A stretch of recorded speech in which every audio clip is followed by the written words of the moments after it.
Are you ready to create a life you crave? Let's spin that doom loop of negativity into an upward success cycle and start living lucky. Good morning. I'm Jana. I'm Jason. And we are living lucky. We're talking about change today. Ooh, give me some Jason change. heard a statistic that's pretty astonishing. Yeah, in the next 10 years, we're going to have more progress or advancement than we have in the last 100 years combined. So that means we need to learn how to adapt. Yeah, and a lot of times we go through life and we're just being changed. Like we're just reacting to the situation. We're kind of pivoting. We're going with the flow instead of being that change agent.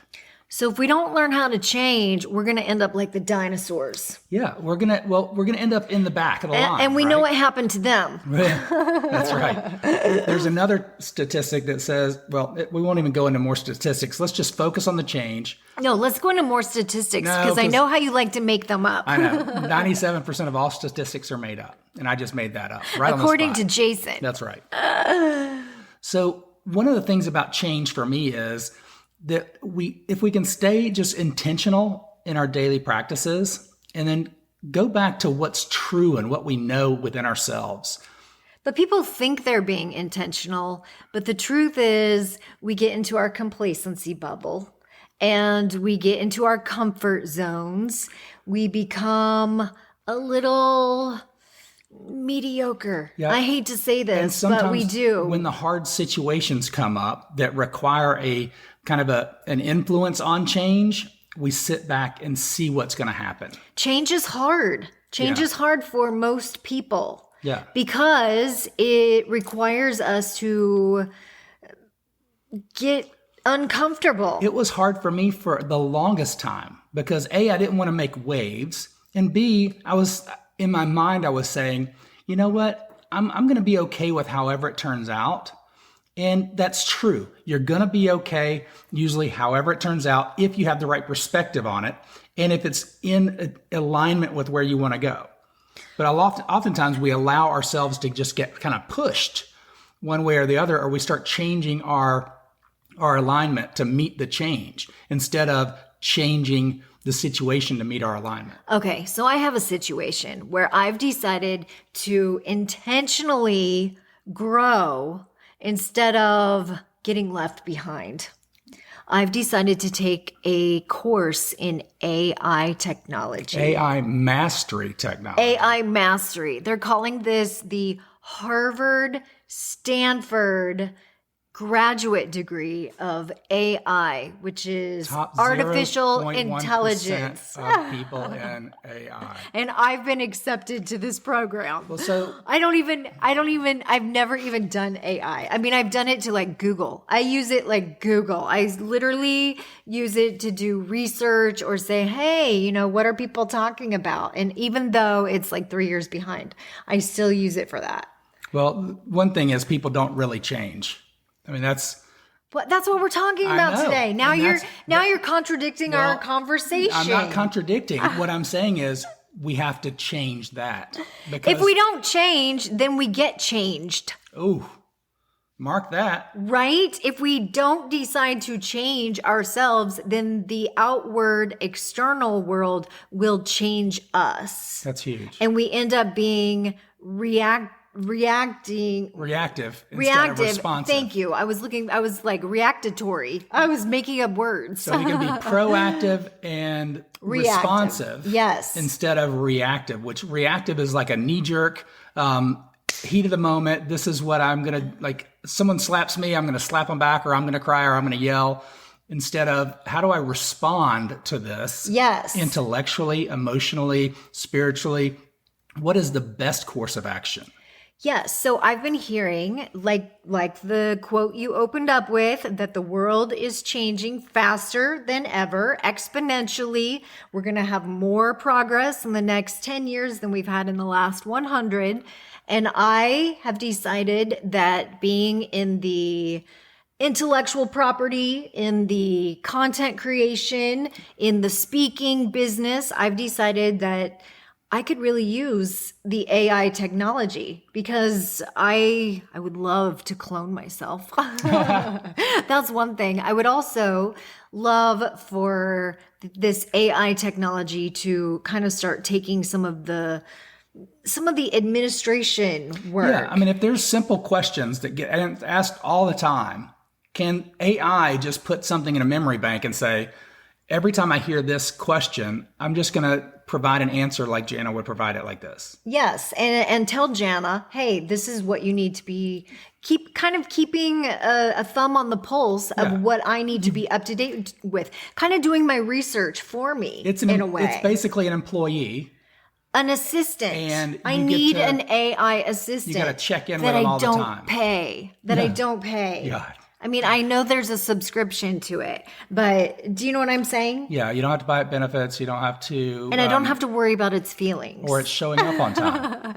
I can program it.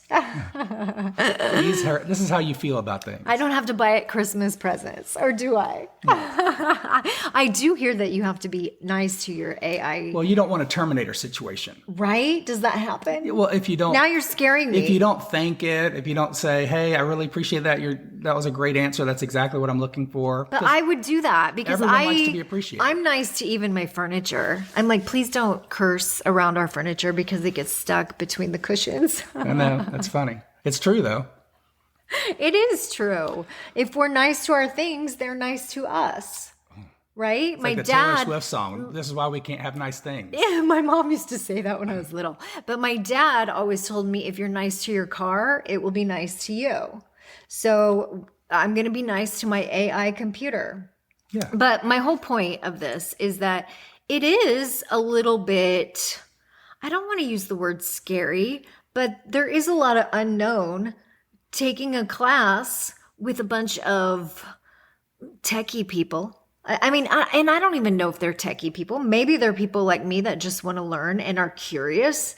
But the way that the course was advertised, it made me feel like this is going to be like you're already behind the the upper curve. echelon, and that I'm already behind the curve because I'm not already using it in my everyday life. I just want to learn how to use it. Yeah, it'd be nice if my and AI how it can benefit me. could knock out the spam emails in my email account. Oh my gosh, wouldn't that be so great? Yeah, like give me what I need to have.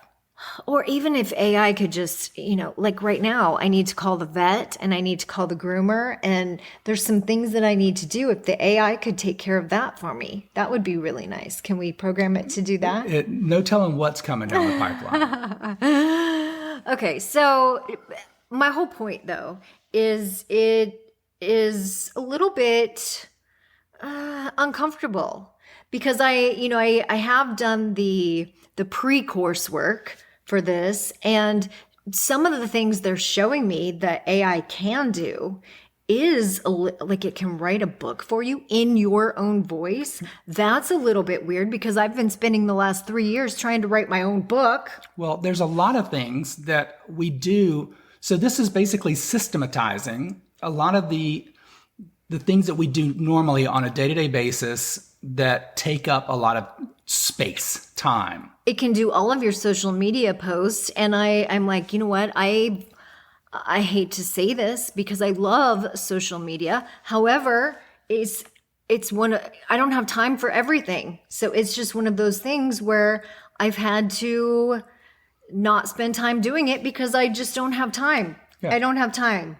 And so that's one of the things that has gotten pushed to the back burner. And I know many people are like, well, how do we find you? How do we know what you're up to? How do we know where you're speaking? How do we know how to get involved with your events or your workshops or even our upcoming challenge that we're doing? How do we know how to get involved? And I look at them like a deer in headlights because I say, well, you know what? I haven't had time to post on social media. You can just go to our website, but how many websites are there? But even to our go to a day? website, trying to keep that up to And date. if it's not we've top of mind, struggled with that. It's not going to happen. It's just been a lot. It's a lot to run a business all by yourself. Now, I'm not complaining. Because there's nothing else I'd rather do. But if this technology can help me keep up with the change, the exponential change that you're talking about, That would be great. If it's the new hammer or the new sword that is the tool in everyone's toolbox, we should be able to use that as well as anyone else. Now, or better. Before we go any further, though, I want to say there is a little fear. So I think the word I wanted to use before in taking the class is apprehension, but there's also a little bit of fear in that, you and I are talking about all the wonderful things that AI technology can do for us, but there's also a little bit of fear in that, what if it takes away my authenticity? What if it takes away my ability to be unique and my individual voice and my personal touch that I put on little things? What if I systemize things and it kind of makes me like everybody else? Well, that was part of what we talked about in the beginning also, where it says if you don't get involved with change in the beginning, then you become changed by the change. Yeah. So I think this correlates with being intentional up front, stepping in with faith and having that intention of where you want to take it. So a direction, and then allowing that to guide you so that you are constantly ahead of where you want to take this new technology for yourself. And I guess, like I have learned my entire life, education is always everything. So if we can educate ourselves and then make our own decisions on how we want to use it or whether or not we want to use it at all, that's up to us. But at least we will know how, and we will, like you said, not be left behind or be ignorant about what everyone else is doing. Because the last thing I want to do is be working so much harder trying to get everything done and looking around going, how come everyone else is making this look so easy? What are they doing that I don't know? Yeah, because when there's that sense of I'm so far behind, how do I catch up? Yes. That's really when most people start to lose control of their ethics, their morals. Like it's survival. They get busy being busy. Yeah. Well, you turn into, I just need to catch back up. Yes. And by the time you've caught up, they start taking shortcuts. Yeah.